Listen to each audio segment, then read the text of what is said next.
I say to myself, okay, life is hard, it is so overwhelming, and I accept my defeat. You say that if you do not work hard, you're a loser. Sometimes you come to the realization that you say, okay, I'm a loser. Okay, life is hard, I do not want to try it anymore because it's hard and I'm not made for it. I think that this is the place that most of the influencers and the masculine influencers lack to actually address. If you say something over and over and over again that is hard and hard and hard, the young person mindset will say that, okay, if that is hard, I'm not going to actually try it. I'm just going to be a loser. I do not care about it. But the influencers have to understand that with a little bit of workout, they have to rest. They have to give the permission to the young people to rest a little bit. For example, if you say that life is hard and hard and hard, that is actually true. Life is hard.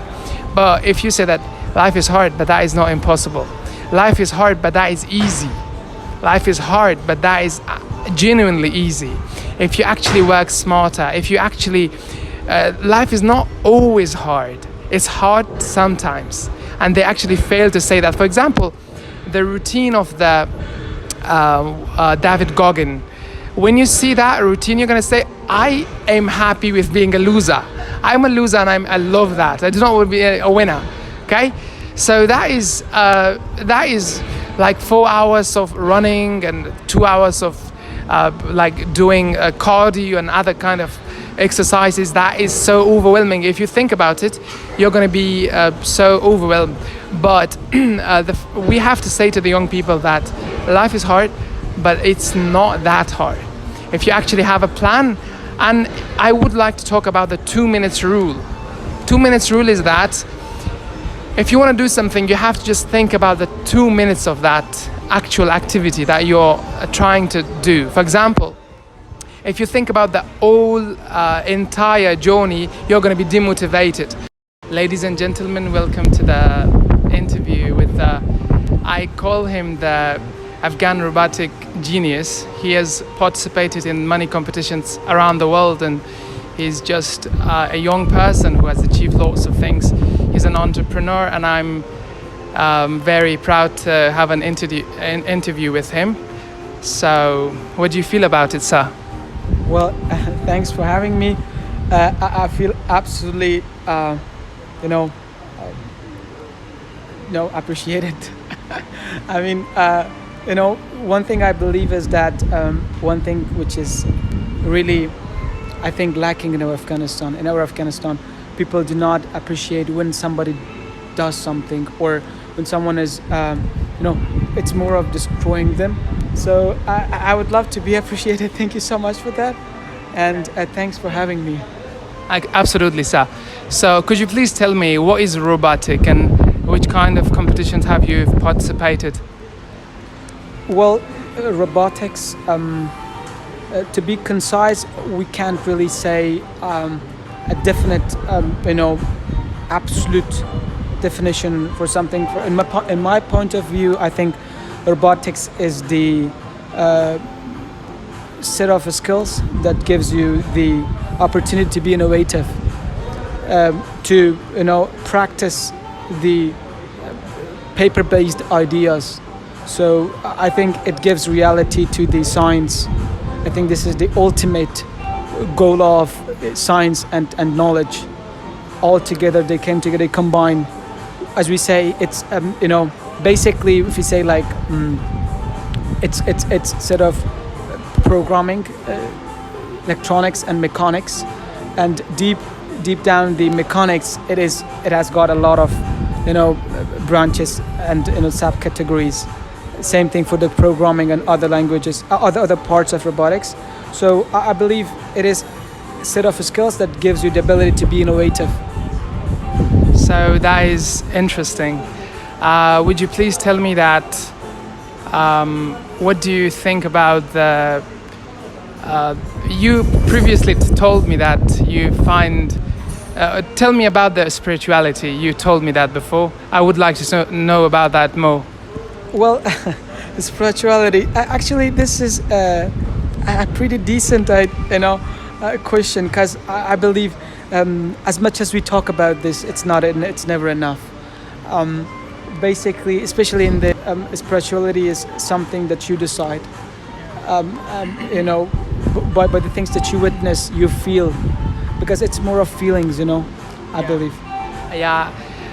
I have found a gap that there are not numerous people from the Eastern countries to actually portray the the mindset of the Eastern people to the Western people, due to the language barriers and lots of other factors. But I do understand that lots of Western countries and the Western civilization do have the urge to understand what is going on right here.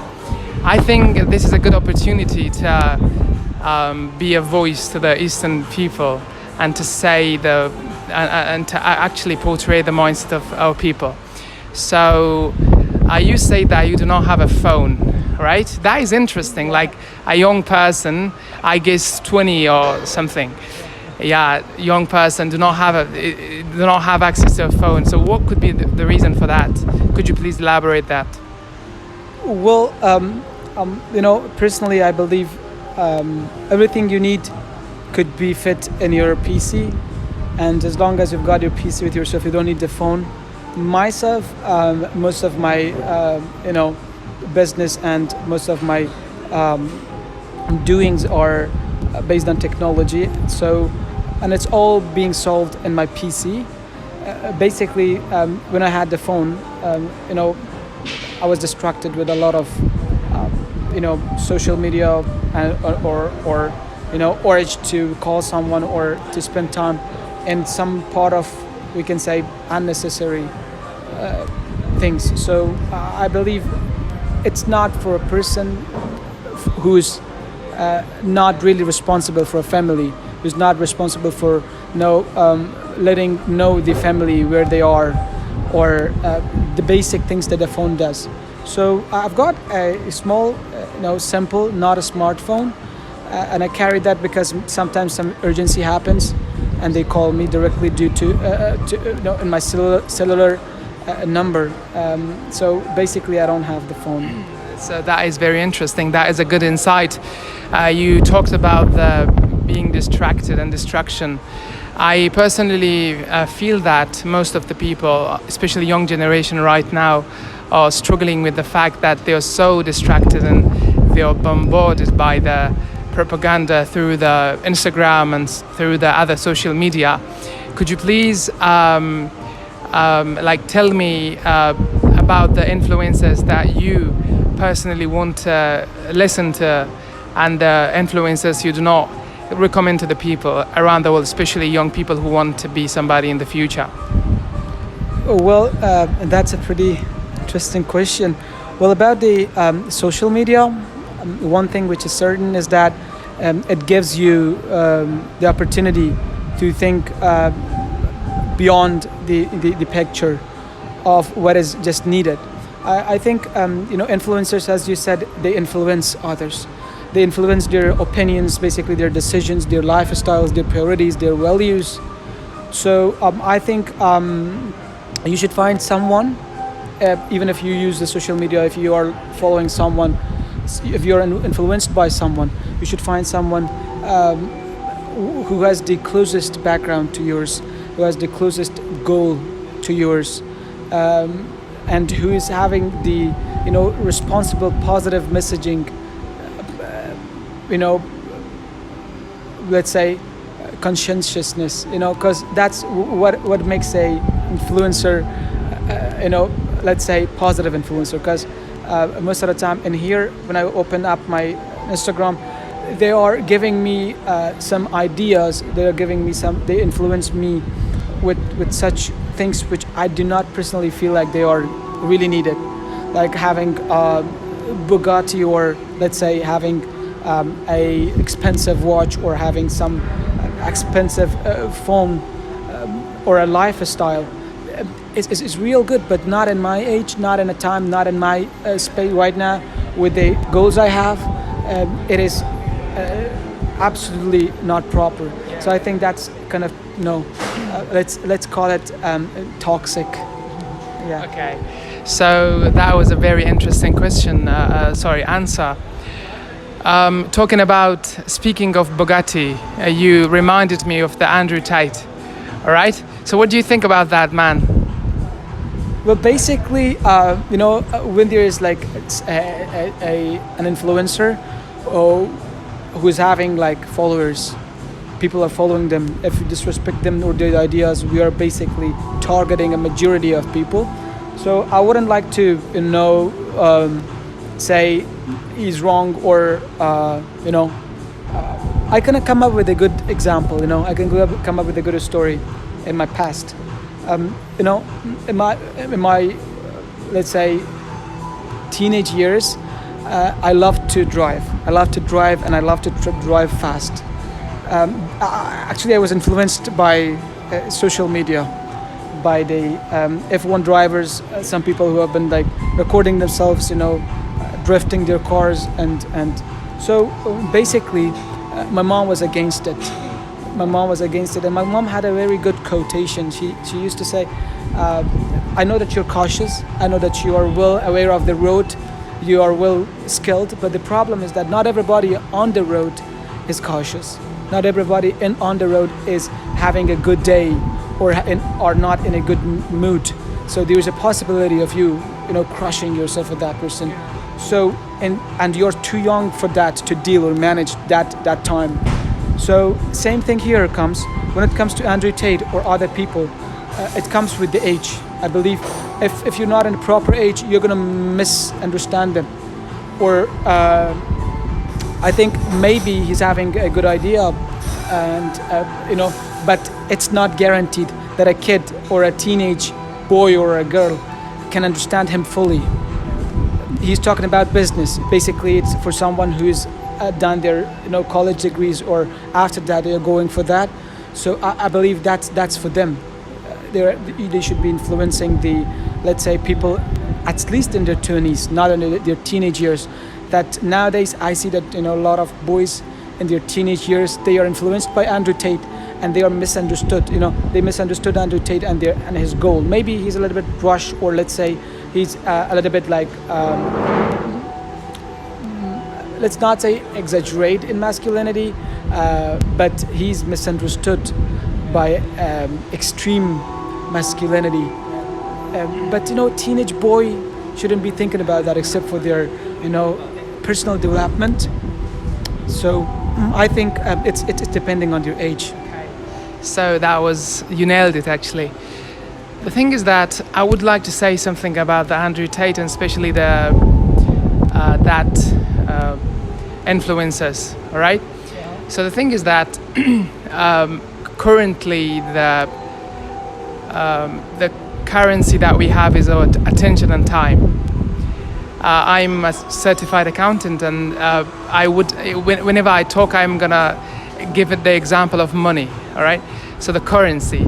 Our currency is time, and the asset that we have to buy with it is good deeds, actually, like to spend it in a good way, in a positive way, and to present it to the universe, actually. But the influencers, majority of the influencers are doing the actions that is not appropriate, but they're not blamed. Why? Because majority of the people, especially young people, are just the only way to catch their interest is to present them with horrible things. All right. So that is it. For example, if you talk about good things with the audience, they're not going to listen to that. But if you talk about something stupid, they're gonna be really interested in that.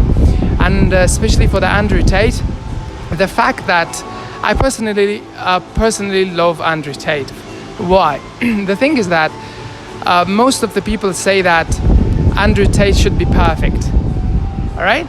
So that is I do not want to be controversial, but that is an extreme idea to expect perfection from a human being. And I agree with lots of things, like all the things Andrew Tate says? Absolutely not. But do I appreciate the things that he does? Absolutely yes. Some of majority of the actions that he do. All right. So for example, what do I like about the Andrew Tate? The fact that he is brave, all right? He's not afraid of being cancelled. Like currently this world is like owned by some individuals and groups, right? And Andrew Tate, despite the fact that he know that he's gonna lose his wealth, he's gonna lose his family, he's gonna lose his life, but he talks against them. I do not care if that talk is positive or negative, but the fact that he even dared to talk that, that shows his bravery, and I really appreciate brave people. I love brave people. And the other thing is that currently the world is like not good. Currently the world is kind of, we can say that absolutely not going fine. And there should be brave people to talk against that. But what I do want to recommend Andrew Tate is that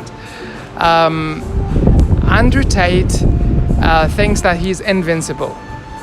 Andrew Tate thinks that he is the perfect individual.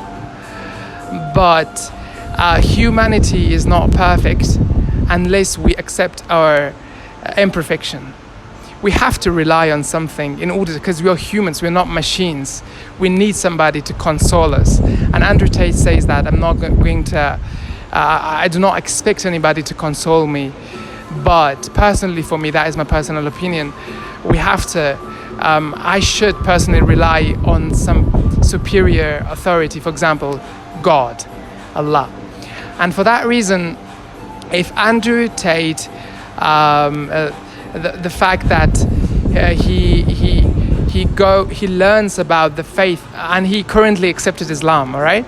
So if he stays with the people that has his own kind of mindset, and if he lives the life of the like due to the fact that he's a Muslim, if he lives the life of the Prophet Muhammad, because he has accepted that principle, all right? So if he is not into this principle, that is not my job and responsibility, and I do not even say that he has to do that. But when you accept Islam, you're going to say that I am going to act excellently according to Quran and Hadith, all right? So you accept that. When you accept that, when you read Quran, God says in the Quran that if you love me, God says, if you قل إن كنتم تحبون الله فاتبعوني يحببكم الله ويغفر لكم ذنوبكم. قل, if you love me, then follow that man, prophet, all right? And God will love you and will forgive your sins. And yeah, personally I love Andrew Tate, lots of his opinions, and he sometimes goes extreme, and we actually know that he actually mentored me in a way that I was so fascinated about the Western countries. I was like, we do not have anything in Afghanistan and these kind of stuff. I have to go there and have to get the lifestyle in. I would love to come to your questions later on, because there are some points you pointed and I would like to share my opinion as well.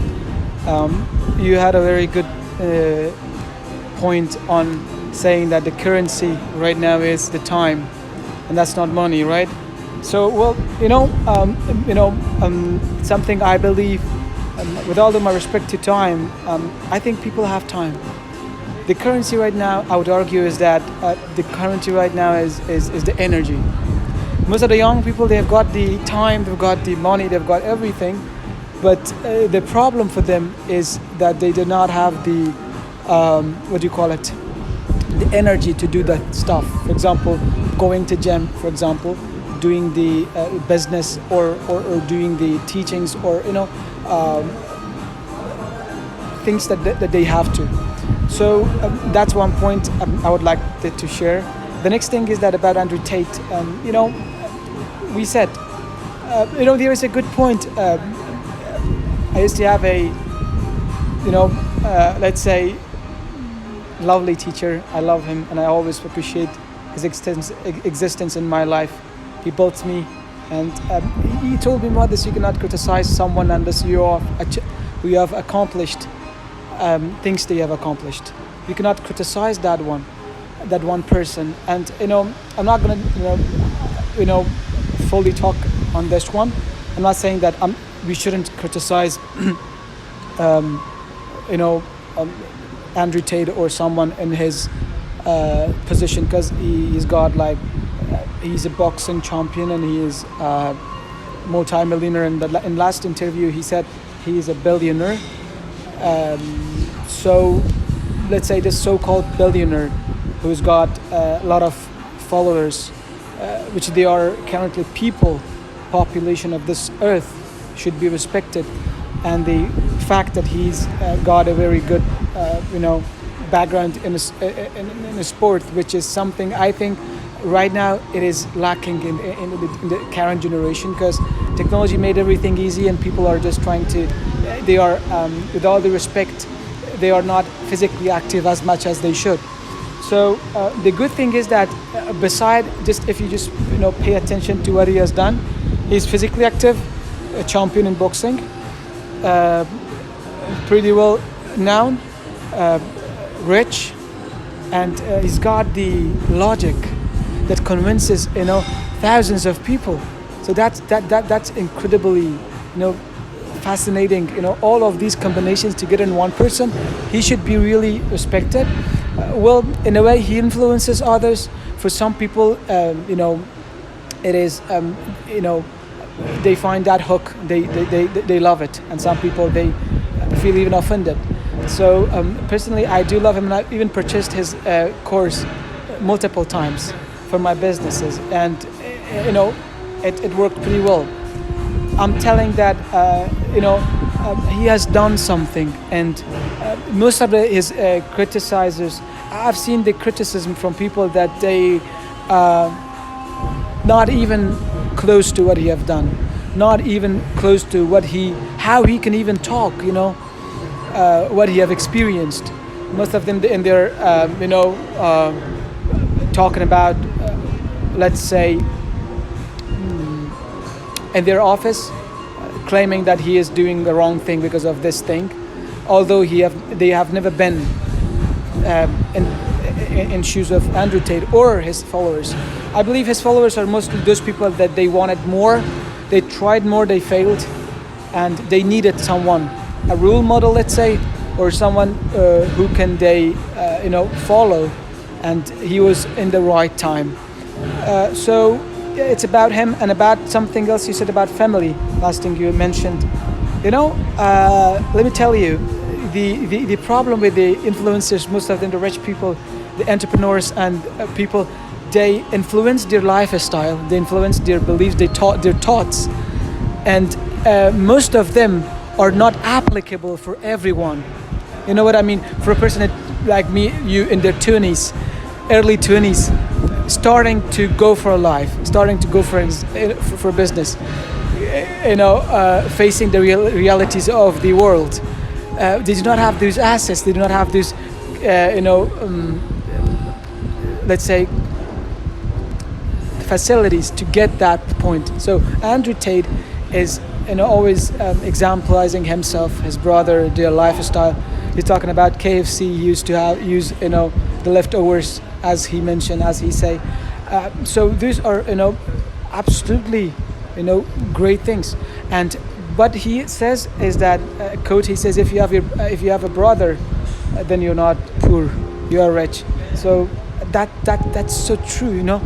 The point is that, let me tell you something. The point is that most of the people right now, our life is branded. We are looking for the brands, and they are always influenced by influencers. We are provoked to clothe to wear in a certain way, to act in a certain way, to talk in a certain way, to behave in a certain way, and it's not genuine. So I think such people like Andrew Tate can bring the change, it's adding a spice to life. And as he says, the family is the core and the most valuable thing. Well, one thing I would like, it's a paradox in my, maybe I don't have enough information about himself, let's not talk about directly himself, because the only thing that he's focusing on is his brother only, and I love the fact that he's, let's say, highlighting the importance of brotherhood and how important it is to be, attached and to be like together with your brother. I think people misunderstand him sometimes. They feel like they should not give enough attention to their sisters. Maybe because he doesn't have sister, or if he does, I don't know. He never talked about it. Or people think that this is what I've seen in my friends. He was like, his sister was one of my students, and whenever it came to his sister, he was not showing enough enthusiasm or interest to talk about her. Actually, it roots in our beliefs in Afghanistan, let's say, misunderstood thoughts, let's say, but still, let's say,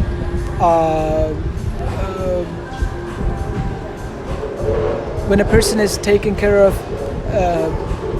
showcasing something, it should be, kind of from all over aspects. Don't you think he's over focusing on having a brother but not sister? People have compared that. Yeah. So that is an interesting thing to talk about. Before asking your question, I would like to say something about one of the problems that I do have with Andrew Tateism, right? So I say that I love him as my mentor, but I say that as my ultimate guidance. I do not choose. I'm not relying on any human, right? So nobody actually deserves that to be my ultimate guidance. But if I see a person who I can learn something from, I will certainly learn from him. But one of the things that I really, not just about Andrew Tate, but about lots of the other influencers, they say that life is hard, and that is true, all right? But I have been in a situation that I say to myself, okay, life is hard, it is so overwhelming, and I accept my defeat. You say that if you do not work hard, you're a loser. Sometimes you come to the realization that you say, okay, I'm a loser. Okay, life is hard. I do not want to try it anymore because it's hard and I'm not made for it. I think that this is the place that most of the influencers and the masculine influencers lack to actually address. If you say something over and over and over again that is hard and hard and hard, the young person mindset will say that, okay, if that is hard, I'm not going to actually try it. I'm just going to be a loser. I do not care about it. But the influencers have to understand that with a little bit of workout, they have to rest. They have to give the permission to the young people to rest a little bit. For example, if you say that life is hard and hard and hard, that is actually true. Life is hard. But if you say that life is hard, but that is not impossible. Life is hard, but that is easy. Life is hard, but that is genuinely easy. If you actually work smarter, if you actually, life is not always hard. It's hard sometimes. And they actually fail to say that. For example, the routine of the David Goggin, when you see that routine, you're going to say, I am happy with being a loser. I'm a loser and I love that. I do not want to be a winner. Okay? So that is like 4 hours of running and 2 hours of like doing cardio and other kind of exercises. That is so overwhelming. If you think about it, you're going to be so overwhelmed. But we have to say to the young people that life is hard, but it's not that hard. If you actually have a plan, and I would like to talk about the 2 minutes rule. 2 minutes rule is that if you want to do something, you have to just think about the 2 minutes of that actual activity that you're trying to do. For example, if you think about the whole entire journey, you're going to be demotivated. For example, consider that you're going to tomorrow. I tell you that we're going to run to the Islamabad. All right. So you're going to say that, okay, yeah, we're going to run to the Islamabad. But when you go home, when you try to sleep, you're going to think, okay. Okay, so we're gonna run to the Islamabad. That is 14 kilometers or 20 kilometers away, and we have to cross that road. We have to cross that road. We have to cross that jungle. And you're gonna be demotivated because you have thought about the entire journey. You should not do that. You should just think about the 2 minutes of that. For example, you should think about, okay, tomorrow I'm going to wear my shoes. I'm gonna call Ameer. And we are just going to go to the gate, just 1 kilometer away, and we're going to come home. You do not think about the whole journey, but when you wake up tomorrow, when you wake up and when you go to the gate, then the actual motivation will start at that point. You will certainly go run to Islamabad with me. That is kind of equivalent, or that is related to the business. If you think about it, I'm going to do that, I'm going to do that, I'm going to do that, you're going to be demotivated. But you're going to say, okay, today I'm just going to register my business. Today I'm just going to do some research about the products and this kind of stuff. And in studies, for example, I have done the professional studies, and I can kind of say that I do have experience to talk about that confidently. When you want to do a professional exam, if you think about the whole chapter, you're going to be demotivated. You have to think about this one chapter, one page that you are reading, actually. So I guess that we have to enjoy the things. We're gonna talk. All right, we're gonna resume that. Yeah, that's lovely. Well, you said that, it's hard, but what I love is Rumi says it's hard, but it's exciting to be hard. It's very boring to be easy, to be normal. So it's hard and it is unknown. When it's unknown, it's exciting. So we are, that's excitement, not fear. We only need, and the other thing you said, that's overthink. People overthink, and the overthink demotivates them, for sure. Yeah, thank you so much. Yeah. Let's enjoy it.